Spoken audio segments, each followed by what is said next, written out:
Welcome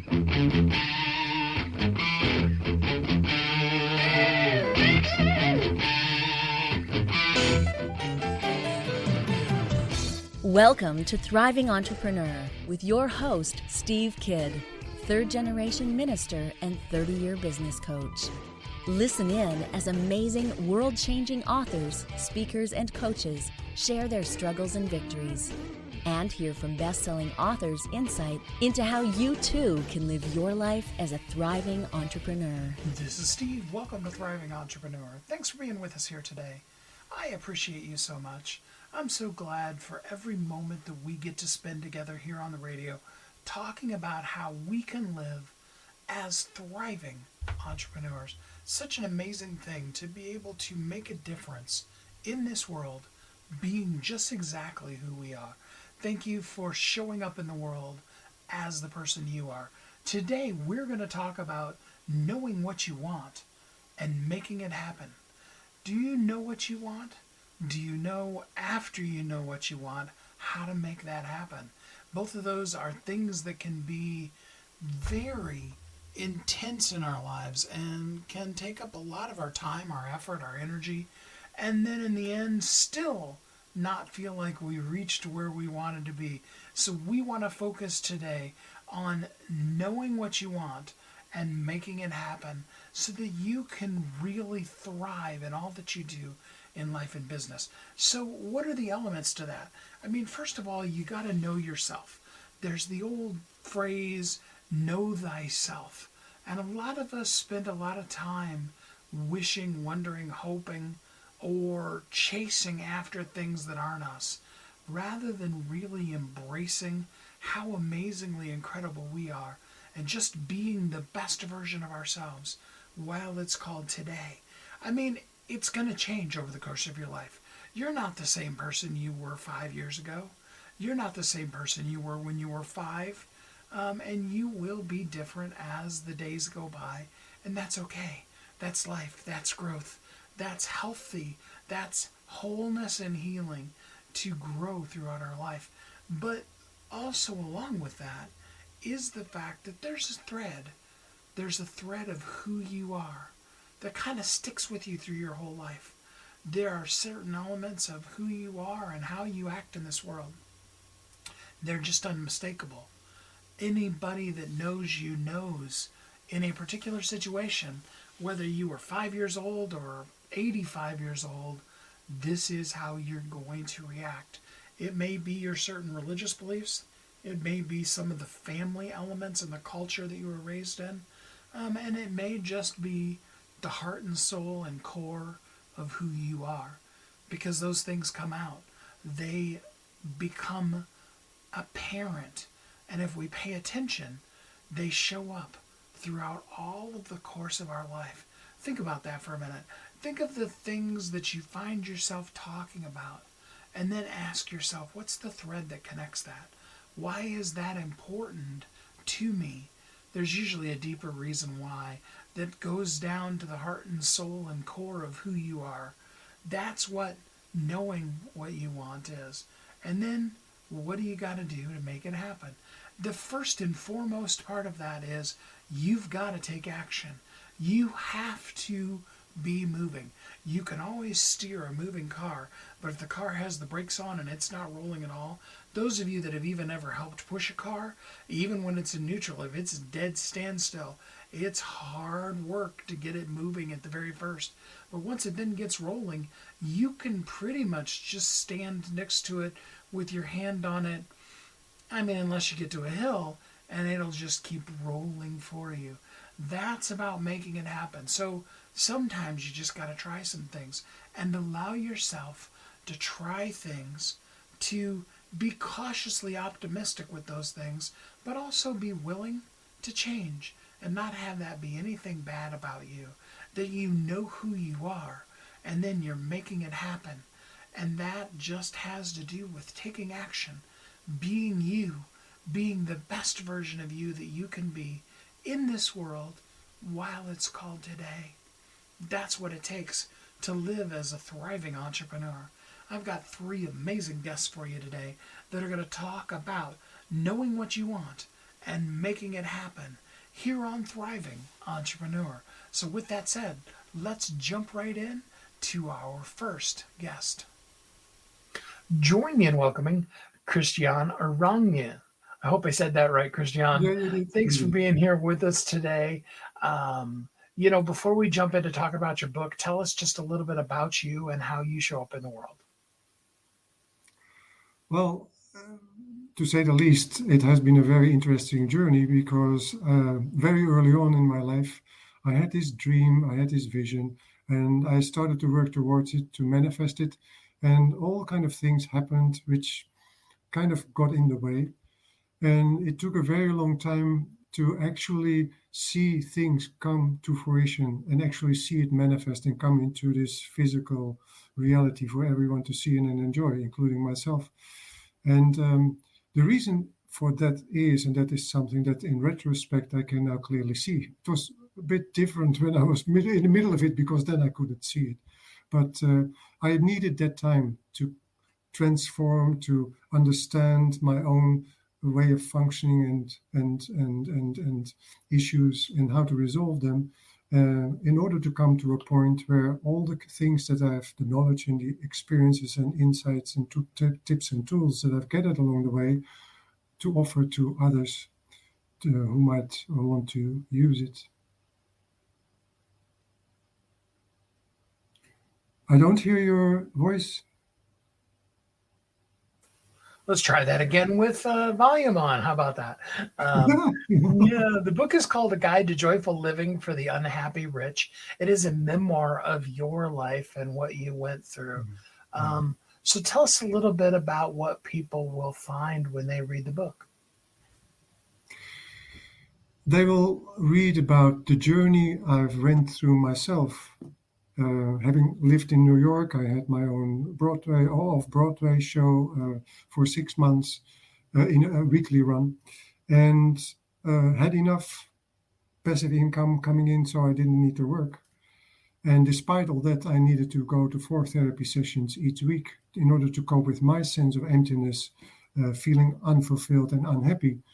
And that brought me to the question, how is it possible that people who have it all, who have this lifestyle dreams are made of, how is it possible, and how is it possible that they end up feeling empty, unfulfilled, and unhappy? And that led me to a condition which I call the Elvis syndrome. And then in my journey of how to resolve it, basically, it came down to, and there are many components, but I just take a shortcut and offer you what the main component has been for me to resolve it all. And that has to do something which has been given names like our essence, our true self, our soul. Yeah, that has been the kind of thing that made it all very much change and allowed it all to fall into place. So explain to us briefly, they need to read the whole book to understand it completely, but explain to us briefly what Elvis syndrome is. The Elvis syndrome is something where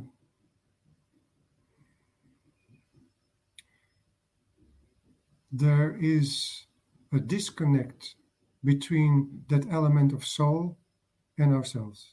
And it's not really something that can be disconnected, but we have the sense that we are disconnected from it. And that basically comes down to a deep sense of not feeling alive, not feeling happy anymore, cut off from those kind of feelings and emotions. And then the Elvis syndrome is going to, for instance, let you do something that you actually don't want to do or know it is not really good, but you do it anyway. It is numbing yourself. So for the reason of not feeling the emotions, the so-called negative emotions like sadness or whatever, and anger and fear and all these kind of things. So the numbing of it all is very much part of it. And then also, particularly for the unhappy rich, they have a reputation to maintain. They walk around with this fear to lose face when they really express themselves and show themselves and tell others how they really feel inside. So what happens is that they keep it inside and inside and inside. They they are they are therefore sliding in what you could call quite an isolated place. They walk around. They are very socially outgoing, but they pretend that everything is okay. And it is this pretending that everything is okay, and therefore also combined with it pushing down all the emotions they don't want to feel, that leads to a situation there that they really exhaust themselves. And being in such an isolated place, thinking that nobody understands and would understand, will understand, that's a very, very, very painful place to be. And why I'm so passionate to work with unhappy rich people is because they have this, they are not so much likely to speak about all these things, and so on and so forth, and therefore all keeping it inside. And that is not necessary. There's a way to change that. I love that.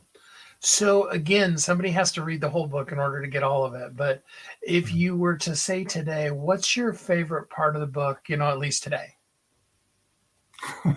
Yeah, the favorite part is actually the part where suddenly everything came into manifestation after longer than 49 years, because that is basically how long it took to overcome this Elvis syndrome for myself. And then from there, the journey started of how to bring that into manifestation. And it's just magical how to see it happen in very short amount of time, 6 months. That doesn't mean to say that everyone will have to wait 49 years, not at all, because working with certain techniques that I'm offering, it can already offer results pretty quick.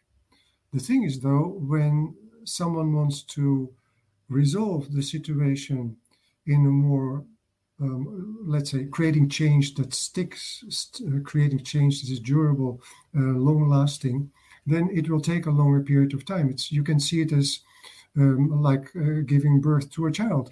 In this case, giving birth to oneself, to one's true self, to your true self. And that will take some time. So that's the favorite part of my book. I love that. So let's be good teachers for a minute and help people that are listening in. What is one thing that a person could do right now to begin to really start living joyfully?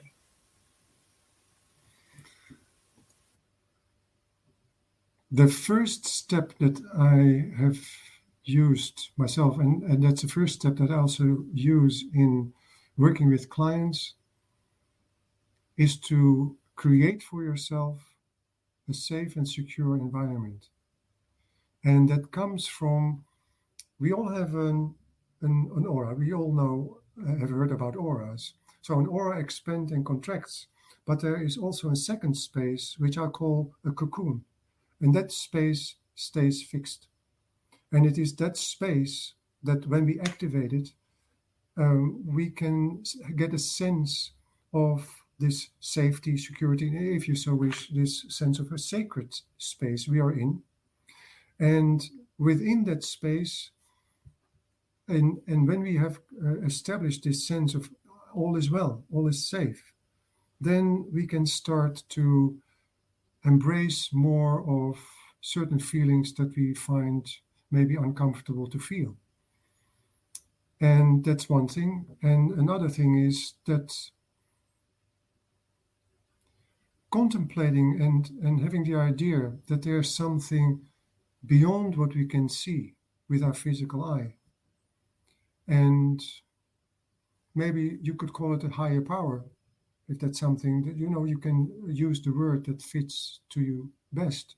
That there is something greater than you waiting there for you to give the support to go through whatever you need to go through to transition from feeling unhappy to living a joyful life. And that is basically what I would say are the things to to start off with. And there's a third thing here, and that has to do with two questions. The question is, do you believe that there is a relationship between what you feel and think and what is going to happen in the future? If that is a yes, then we can go into a second question, that is, do you then believe that you can change what is happening or about to happen in the future by changing what you think and feel? And that puts us in more or in a situation of the driver's seat, because one element of the Elvis syndrome is having the feeling of that it is out of our control. We feel a kind of a victim. But to have an understanding and a knowing that with our own thoughts and feelings, we do have an influence on our future. And when we use it correctly, we can have a positive influence on what is happening in the future. And that puts us more into the driver's seat, that yes, we are able and we have the opportunity to create a future of the life we love to live. I love that. Give us just, before we go, a couple of words of encouragement for the person that feels like, no matter how many people are around, they're just all alone and there's nobody there for them, and it's just never going to be better. Well, first thing that comes to mind is that after 49 years suffering from the Elvis syndrome myself and being able to resolve it, I'm sure that everyone else is able to do the same. That first and foremost. The other thing is that there are tools to be used to make that journey successful. Sometimes it is helpful, and that doesn't necessarily mean that I'm the perfect guide for you, because I may not. It really depends on if we have a match. But it is important at certain times to work with someone, because there are certain things that are just very difficult, if not impossible, to do by yourself alone. So is to get this support, to create that kind of support for yourself, is very vital and important. And the other thing is, and that has to do with that. Sometimes we are fearful about the unknown. What is going to happen when I go on such a journey? The thing is that, again, when you have someone alongside to support you, but also when you have a good method that can guide you in that kind of journey, all those kind of things will make that journey much easier, and you will find that what you now might be fearful about, it's all going to be, turns out to be much easier at certain points, because, there will be some roadblocks, but in general, I'm pretty sure that at the end of it, you will say, that was actually not that bad. Well, I love that. The book is called A Guide to Joyful Living for the Unhappy Rich. It is available. You can actually get it, if you get it today, for free on Amazon. I do encourage you to go out and get the book. Christiaan, thanks so much for spending some time with us here on the show today. It was a pleasure to be with you, and thank you so much for having me. You've got to be happy with who you are, with the life that you're living, and live it joyfully and completely. That is step one in knowing yourself and in making it happen, is really truly enjoying the you that is you. That'll help you maximize today and live as a thriving entrepreneur. We're going to take a quick commercial break, and then we will be right back here on Thriving Entrepreneur. Don't go away.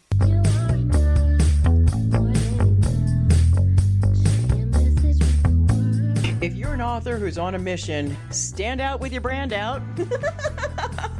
Check this out, guys. Yep, everything's marketing, and marketing is everything. Your existing book can become a best-selling book, or even, hey, like mine, a #1 international best-selling book in 5 days. Listen, if your business isn't known by everybody, it's obscurity, and that's death, right? The same thing is true for your book. If you're not happy with the way your book is performing, you got that far and then it just fell off the face of the planet kind of feeling, go to yourbestsellertoday.com. Schedule a talk with Steve. It's risk-free, it's guaranteed, it's proven. We've done it thousands of times. What are you waiting for? Yes, yourbestsellertoday.com. This time next week, you could have a beautiful seal on your book and get the attention that you deserve. Reach the people that you came to serve. Come on now. What are you waiting for? Grab a pen. Here we go. All you got to do is book a call, yourbestsellertoday.com. Go to yourbestsellertoday.com. Book a talk with Steve. It's proven, it's guaranteed, it's going to happen. All you have to do is say yes to your destiny.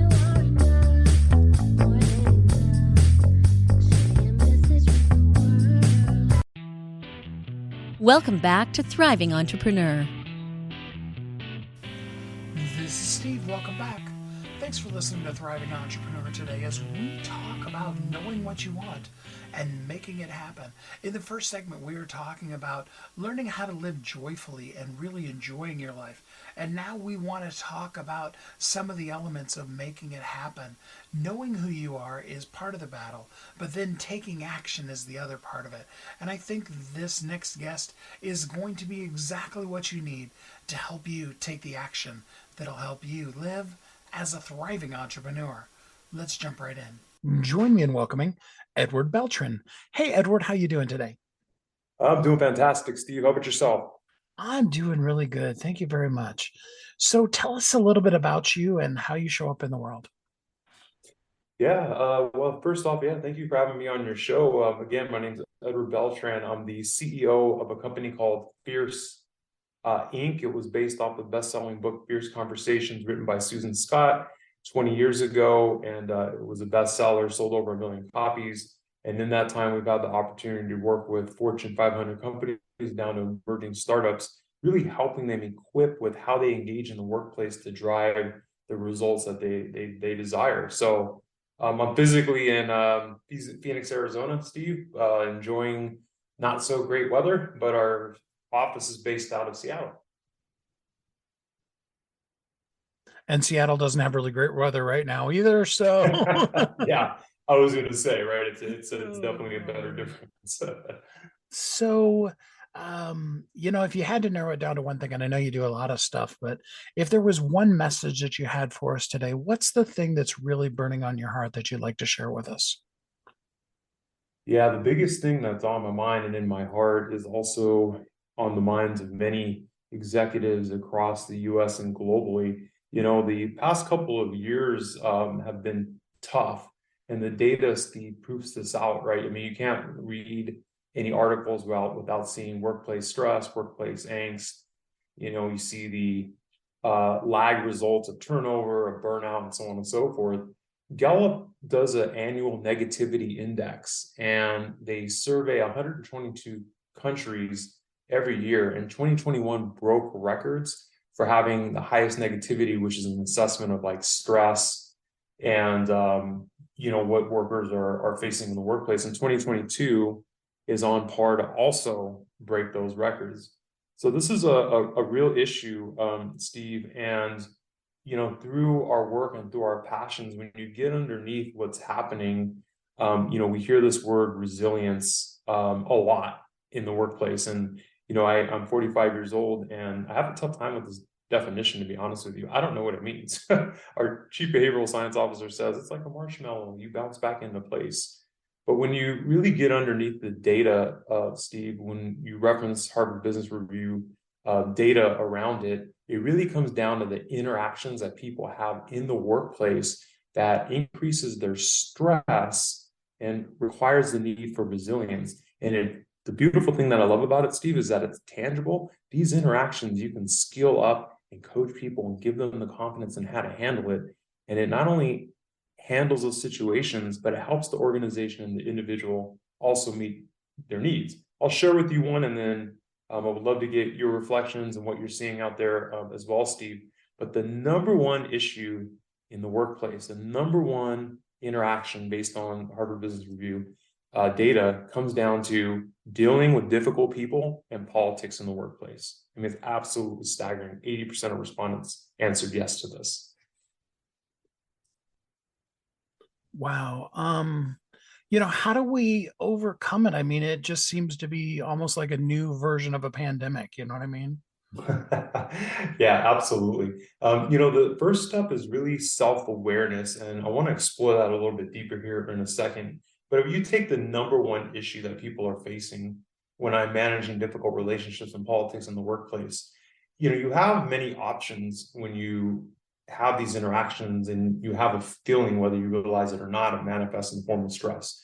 You could walk away, Steve, and harbor these feelings that aren't going to go away. You can go and tell 3 other people, and as you know, that amplifies toxicity in the workplace. Or 3, you could do what we've been teaching for 20 years, which is engage the situation, ask clarifying questions, and or give feedback. There's a interesting statistic done by Pasha Urich. She's one of my favorite IO psychologists. And what she states is that 95% of people think they're self-aware, but 10 to 15% really are. Now, this is absolutely staggering.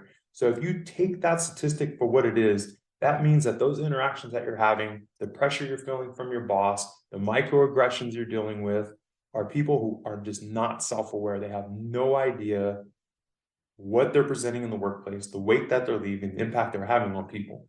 So you as an individual can engage these situations with feedback, and just not in theory. It'd be one thing if I said, Steve, make sure you give feedback to everybody and your boss. Like, that's a theory, right? It's another thing for us to give you the skill sets that are tried and true and proven to not only get the result that you're looking for, which is change behavior, but also enrich the relationship between someone else. And the key with the approach to proper feedback is observable behaviors and a conversation. So it's one thing, Steve, for me to say, in that meeting, you're negative. Like, wow, right? But it's another thing for me to say, hey, Steve, I noticed you said these couple of things. It seemed like you just really had a negative disposition around there. What was showing up for you? In which case, our research shows 90% of the time people are not self-aware. You'll say, I'm so sorry. I had a really bad interaction with one of my employees prior to coming to this meeting, but thank you for bringing that to my attention. Okay, now what do you do with the other percentage of the people that are like, yeah, I was... Yeah.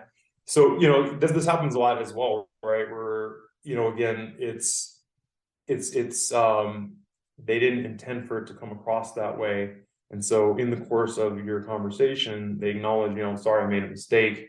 And it's something I'm going to work on. So what happens is that we then teach to confront after you've established this conversation feedback. So a lot of times people go from 0 to 60 really quick and they go right to confront. Steve, you're racist because you said I'm a tall Mexican, or you made this comment. When again, this data shows that people aren't self-aware, and you engaging them in a proper feedback conversation, it will easily remedy it. And to your point, sometimes it doesn't. And so the next level up is confront. And confront isn't screaming and yelling. Confront is saying, we've talked about this, Steve, these behaviors you acknowledge that are having an impact on me and others in the workplace. We need this to stop. And the critical piece here then is to say, what is at stake if nothing changes? So what is at stake if nothing changes? It will inhibit our ability to collaborate. It will inhibit our ability to hit the results or goals that we're on the hook for, or in many situations as well, my next step is to go to HR. Do you think that part of what is causing this is that people have become a little bit too quick to go to HR rather than learning how to communicate with other people in the workplace? 100%. And again, it comes down to what I'm laying out here, which is it should be an escalation process where the first step is checking in with the person. And as I mentioned, all the data points to a lack of self-awareness. And this is how people become self-aware, by receiving proper feedback. No one wants to be hit over the head, as we're saying, Steve. People want to be engaged in what we call a conversation. Two people. It's not a one-way monologue. It's saying, hey, what's showing up? How do we work on What do you need from me? And then not only are you enriching the relationship, and to your point, not going to HR, which would create a further divide, people turn over, but you're also helping to achieve the goals and apply the influence in your job and your role that's expected of you. I love that so much. So, where is the point where, the training comes in? I mean, some of us can just hear that and be like, okay, I need to be more mindful of my communications. And other people, they've never really been shown that. And so they don't really, from just the conversation you and I are having, they wouldn't really know how to be able to do that. They need to be kind of stepped through it. How do we help the person who needs to be stepped through it to do that in a way that they can, leave their dignity intact rather than feeling like they're stupid? Yeah, what you say is so important. I'm a huge advocate of providing people actionable tools, regardless of where they're at, in their life and their roles. And there's no correlation to like education or anything like that. Some people just literally want to know the punchline. What do I say in this moment that will release the pressure and help get to the issue, right? Instead, what happens a lot of times, your point, Steve, is people don't feel the confidence, they don't feel they're skilled enough, and so they avoid it. And instead, what we see as a result is high resignation, the great reshuffle, so on and so forth, because people's outward view is it's binary. My boss doesn't like me. This culture sucks, without realizing that they are the linchpin in turning this around. Being able to go to their boss and ask for clarity in a way that's enriching. Being able to say, I am the culture. You are the culture. Each individual is the culture. And how you interact day in and day out dictates what that culture is going to be. And so to your point, Steve, one of the benefits of fierce conversations is, instead of us just throwing out theory, hey, you got to give feedback, you got to confront, you got to delegate, we actually have wizards, like step-by-step frameworks, if you will, to build up a proper feedback conversation, to build up a proper confront conversation, to be able to properly delegate, literally step by step. Now, one of the things that I've been doing as my tenure as CEO is, instead of just giving people theory or training people in something that they may need two months, 3 months, 4 months, 6 months down the line, it's how do you get it closer to the application or situations that they're going to be in, and then how do you prompt them in those moments when they need you?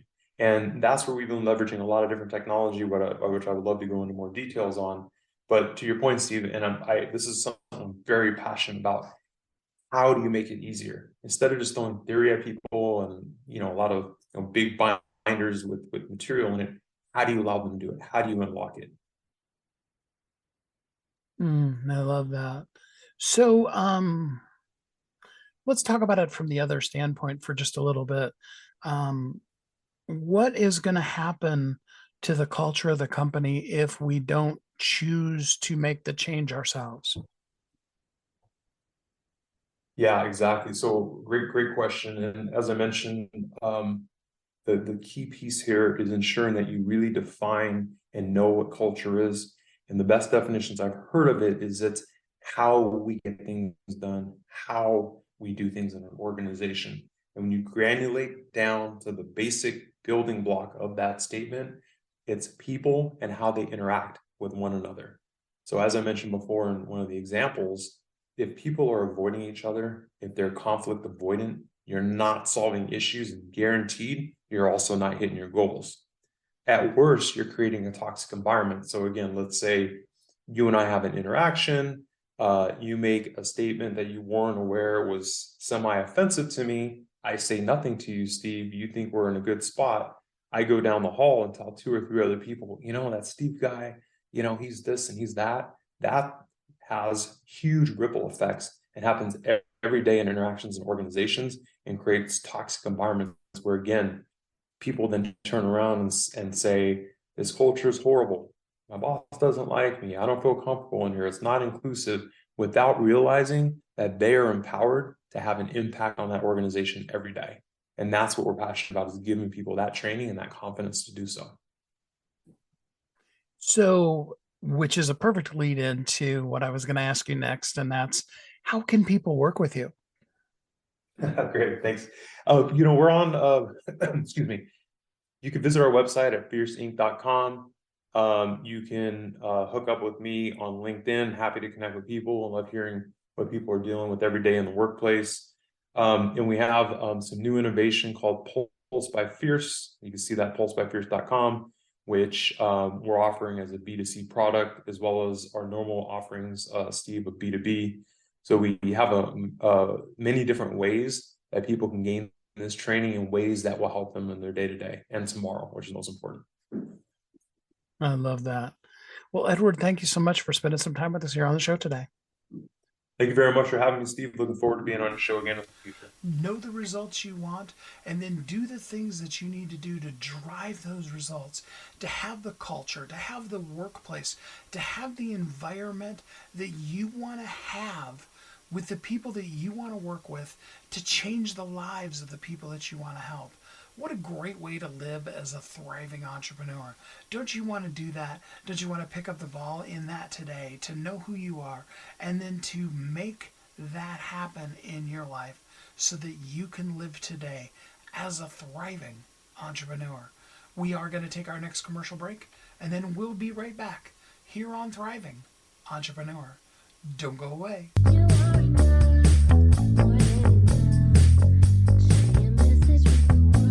If you're an author who's on a mission, stand out with your brand out.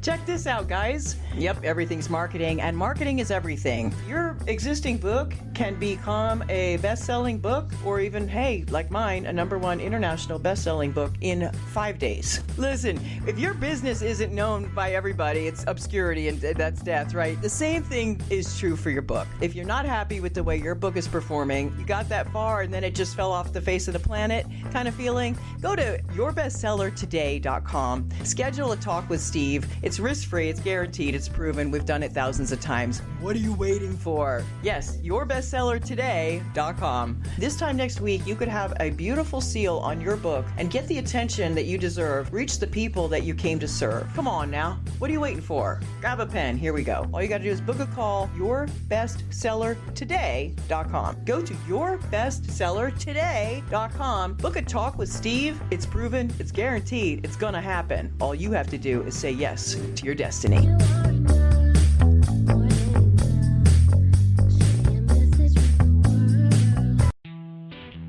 Welcome back to Thriving Entrepreneur. This is Steve. Welcome back. Thanks for listening to Thriving Entrepreneur today. We're talking about knowing what you want and making it happen. I hope that you've learned a lot from our first two guests, and we've got one more for you. I think it's important that before we let the day go by, that we indeed talk a little bit about some investment, some financial strategies, and some unique ways that you can maximize your money as well, so that you know what you want, you make it happen, but then you also have ways that you can reach out beyond the core stuff that you're doing to also impact the world in exactly the way and with the things that you can do that'll make this world a better place. What a great way to be able to live and thrive and be the best version of yourself you can be while it's called today. I think that'll give us just what we need to live as a thriving entrepreneur.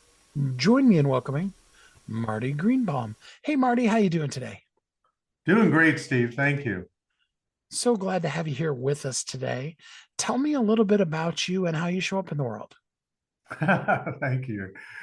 Well, listen, I grew up in an entrepreneurial family. My grandfather owned a big printing company in Chicago. And my dad was a serial entrepreneur. My family started a brand called Postnet, a franchise brand, which I was working in. I opened up about 500 locations as a young man. And then I I started a marketing company. And through the years, I've owned 2 marketing companies. The second one really focused on franchises.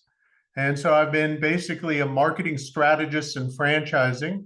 I've worked with over 120 brands like Ben & Jerry's, Hertz Rent-A-Car, Remax, Smoothie King, Famous Dave's, Fast Sign, so many. And for the last 4 years, I've been helping people make smart investments into franchising. I'm a franchise consultant and matchmaker. So when you talk about smart investing into franchising, is that the person owning the whole franchise themselves, or is it being part of it, or how does that work? Oh, yeah. I mean, there's a lot of people I work with. They're looking to escape from corporate America. Maybe they haven't reached their goals. Maybe they're looking for something semi-absentee to make, grow their income on the side while they're keeping their job. And, people go into franchising for a lot of reasons. But yes, there are 3,500 franchises in the US, and it's just so hard for most people to understand, like, hey, what would be the right franchise for me? And what should be my expectations if I were to invest in the business? And then what would be my role? That makes sense. I think a lot of times when we think franchises, we immediately start thinking, McDonald's, Burger King, all the big ones that are on every corner, and hundreds of thousands to millions of dollars to do it. But legitimately, what kind of money does a person need to have in order to start a franchise? Well, listen, there's investments at all kinds of levels. You have service business franchises, everything from cleaning companies to this mosquito business to HVAC, electrical, plumbing, roofing. I mean, every trade to education, automotive, fitness, and of course, QSR restaurants. But they're at every level. So somebody could get in for as low as you're going to laugh, $10,000 probably. There's travel franchises at the $10,000 investment, and then there's others that could cost you over $1 million. So it really depends on how much you have to invest and what are your goals. So when you start working with a person, do you kind of start right from there? What made you want to do this? What are your goals? And then begin to help them find the franchise that's right for them? Or do they usually have an idea of which direction they're wanting to go before they come to you? Well, I think a lot of people, they're going to poke around online and take a look into franchising, or they're going to have, in the course of their life as a customer, they've experienced franchising. Most people have some degree of knowledge of what a franchise is, but they're kind of lost as far as, hey, what's going to be right for me? I think it's you have to think about it, these type of decisions from an emotional perspective and an intellectual perspective. Part of it is, how much do I have to invest? How much can I make? What would be the performance? What's the benefits of this franchise over another? And does that make sense? The other half of it tends to be, I always dreamed about owning a car wash because I think they're great money. Or I had a buddy who started this landscaping business. Now he has the whole, metropolitan area and he's making millions. So it really depends on a couple of things, what they've been exposed to, what their passions are, or what they've kind of come across. It's funny how that happens. That makes total sense. So, what are the things that we need to know? I mean, I know you said people are going to poke around the internet, but help us do that poking a little bit more legitimately. What kind of things should we research, know, learn, understand before we start looking at franchises? Well, listen, you have to understand, basically what you're asking me is, what do you need to know before you buy a franchise, and what's the best way to do your, due diligence. Okay. So it's kind of difficult because once you start reaching out to franchise companies, you're going to get a lot of calls from their sales reps, and that's time consuming. You could look online and there's some data, but here's some of the benefits of franchising. Help you because it'll help you, steer what you need to know a little bit. First of all, most people know that they're buying into a brand. Okay, so benefit is brand power. McDonald's has immense brand power. You open up a McDonald's, boom. Maybe you've recently heard of Crumble Cookie. Okay, who would expect a cookie concept to be that profitable and that widespread. People are looking to open this crumble cookie concept, which is pretty simple in nature, and it's been around in other brands, but they created a unique brand. But aside from that, from a brand, you're going to want to make sure that they have strong financial performance. How much? Basically, you got to answer that question: how much money can I make? Right.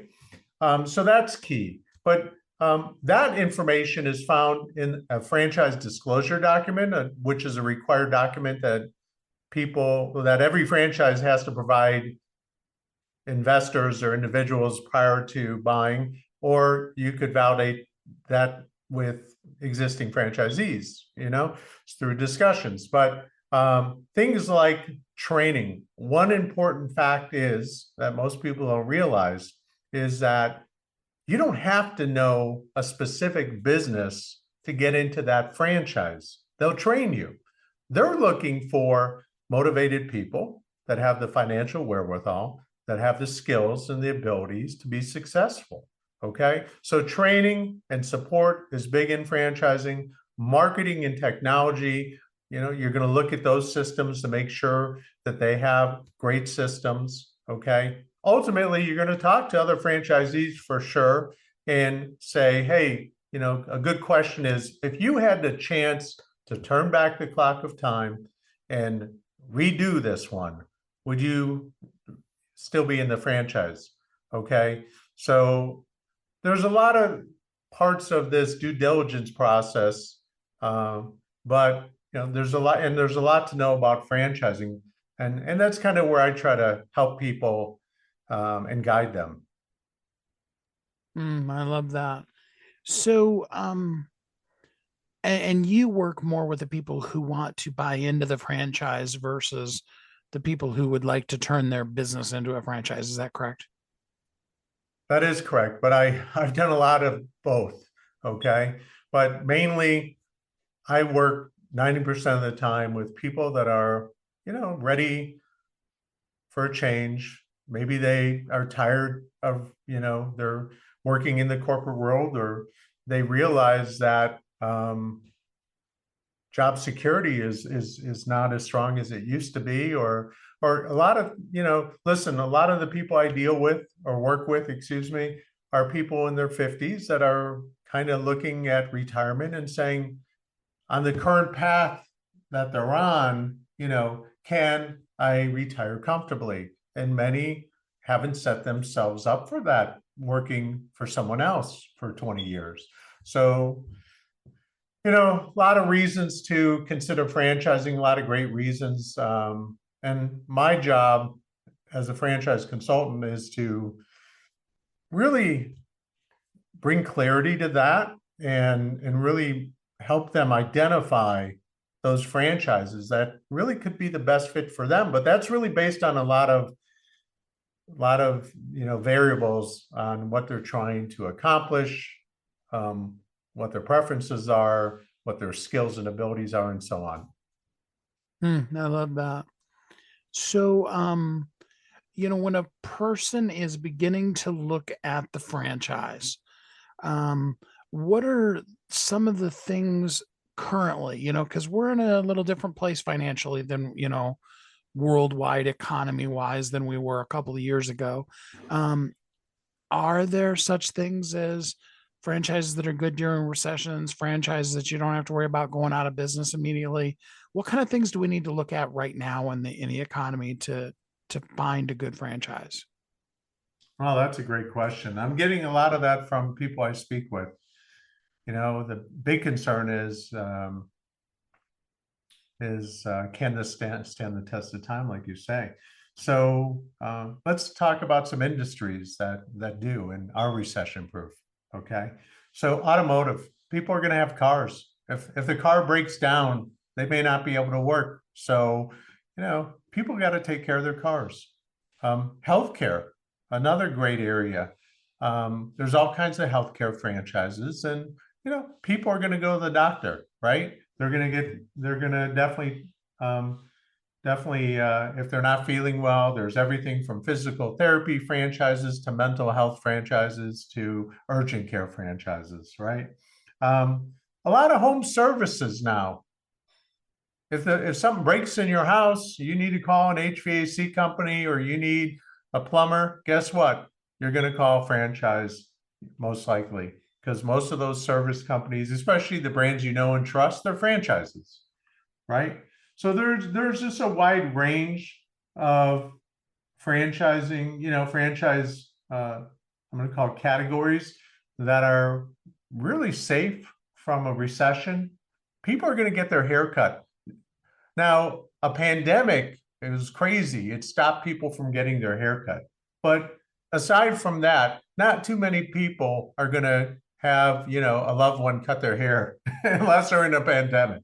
All right. So yes, I definitely have been working very closely with my clients to really pick those franchises that, because that's going to weather that storm, and they're concerned about it. So when specifically would be the perfect time for a person to engage with you? If you could just, reach into their life and tell them, and then get to this point and then contact me, when would that be? Well, listen, I think it's going to vary a little bit from person to person, but I speak with, like I said, people that have come to the conclusion, my job's not working for me or there's no security. I'm not going to reach the goals that I definitely need to reach before I retire to really create security for my family. I want to leave a legacy for my children, more than I think I will based on the path that I'm on right now. So I say at the initial point where you say, hey, I should look into this franchising thing, okay? Because I've developed a very effective process, and I made it easy as possible, like kind of a 3-step process to get to the point where I get to know you, we brainstorm about franchising, and then I'm able to bring you back options that I think make sense. Okay. So, I mean, early on, if possible, is the best time. But I've worked with people that were looking at franchising 3 years ago, didn't find anything, and are ready to revisit it. So it's going to vary person to person. I love that. So for the person who is ready to begin looking at investing in a franchise, starting their own franchise, how can they get in contact with you? Well, I have a great website, smartfranchiseinvesting.com. I'd like people to take a peek at that. But my email is marty@smartfranchiseinvesting.com. And you can reach out through the email. There's links to schedule an appointment online.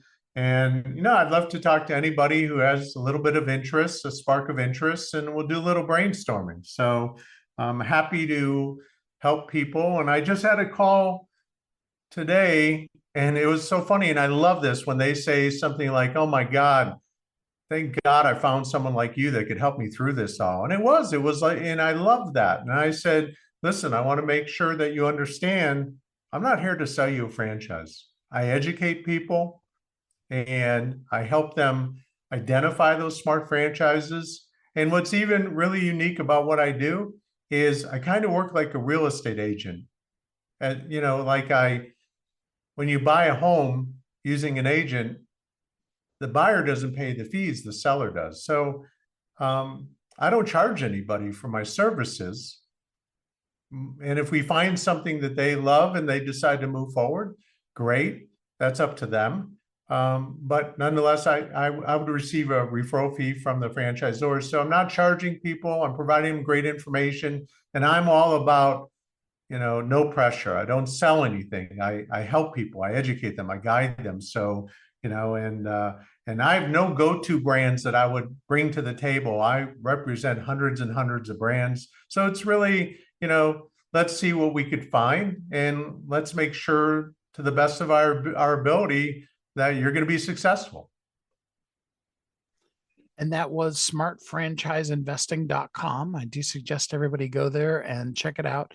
Marty, thanks so much for spending some time with us here on the show today. I had a great time.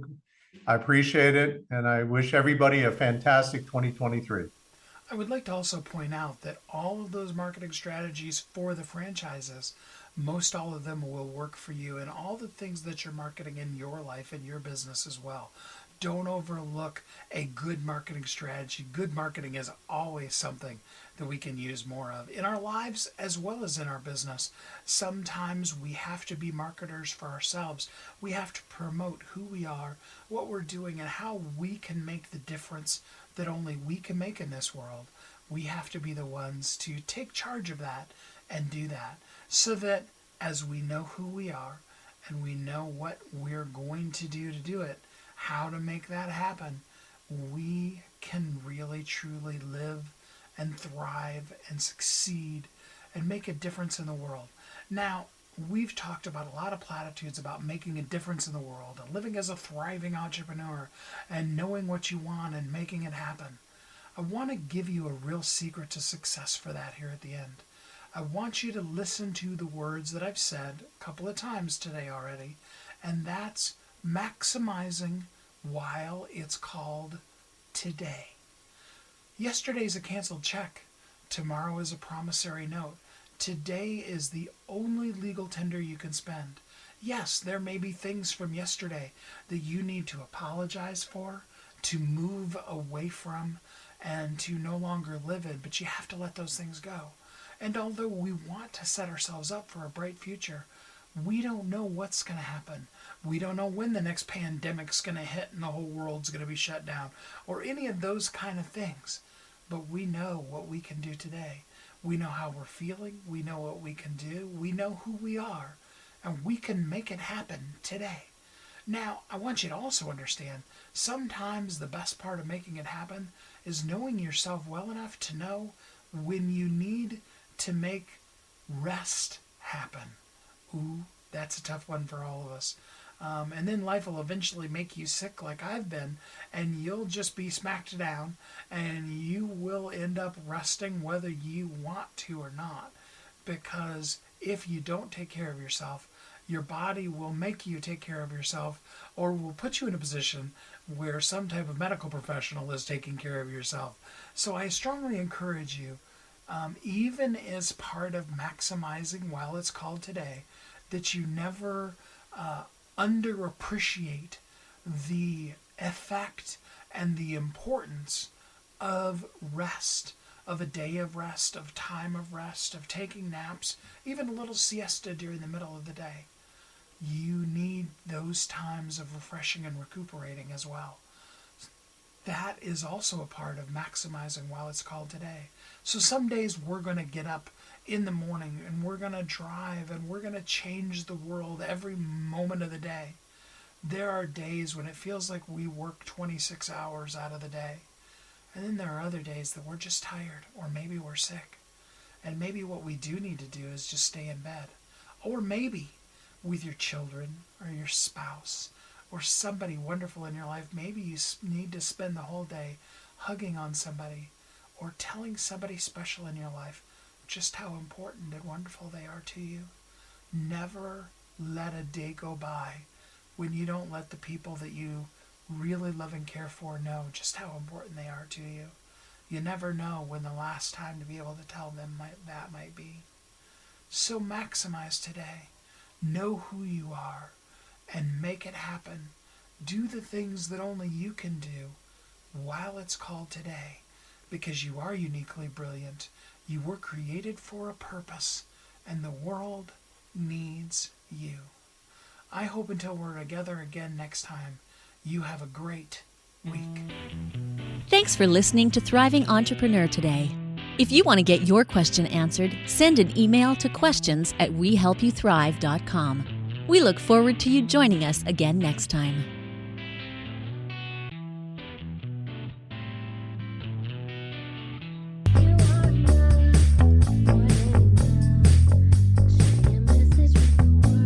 If you're an author who's on a mission, stand out with your brand out.